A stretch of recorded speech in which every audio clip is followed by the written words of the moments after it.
The Hydroplane Raceboat Museum has actually been around since 1984.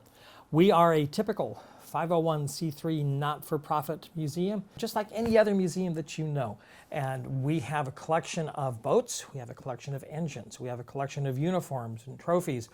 We have a tremendous archive with over 44,000 photographs from the history of powerboat racing. We also have a video archive with over 400 hours of great racing footage from the 40s, 50s, 60s, 70s, all the way up to current. We are, in some ways, the basement for the sport. You know how in your parents' house all the cool stuff seems to end up in the basement?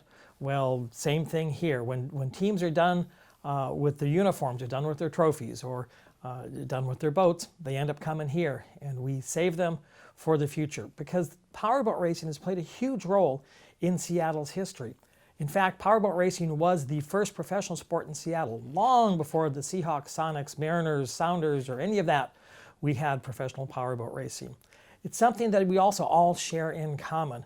If you spend too much time talking with someone who's lived in Seattle for a while, eventually you'll hear about a seafarer memory about going down to the lake to watch the hydros, or picnicking with your family, or back in the days when everybody watched on TV because all three TV stations carried the race live. Hydroplane racing is part of the glue that holds this community together. So you were sitting in the engine well of the 1979 Squire shop. This is a unique view because the deck isn't in, but almost all the systems are in. The fuel tanks, the oil tanks, the lines, the hardware, the steering, and it gives you a pretty good idea of how complex the inside of an unlimited hydroplane is. So this boat has a pretty interesting history. It was built in 1979 and raced at Squire shop 1979 and 1980. Towards the end of the 81 season, it blew over backwards during a test on Lake Washington and was just about destroyed.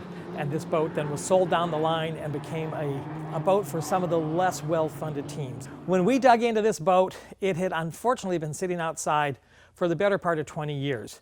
And we found mold and rot and mushrooms and birds' nests and other type of animal nests.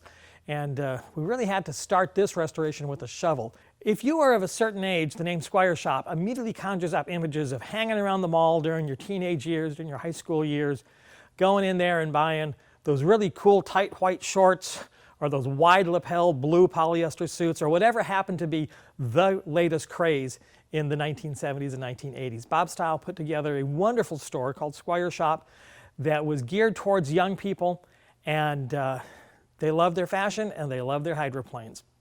This is the 1951 Slow-Mo 5. It's the boat that won the very first race in Seattle.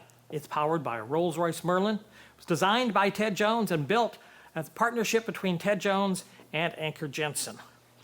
Next to the Slow-Mo 5, we have the 1958 Miss Bardall. The boat was owned by Ole Bardall, won the 1958 National Championship with the famous Myra Slovak driving. Alberto is a popular name in Seattle. Another boat in our collection is the 1971 Miss Madison. We restore all of our boats to running condition, and people often ask us what type of condition the boats are in when we first get them. Well, this is a pretty good example of a typical boat when it comes into the museum. But give us 3 years, and it's going to look like one of these over here. Both these boats have been restored. The 1973 Pay and Pack and the 1968 Miss Budweiser. Between these boats, they won the Gold Cup 4 times. Twice, Budweiser won twice, and this Pay and Pack won twice.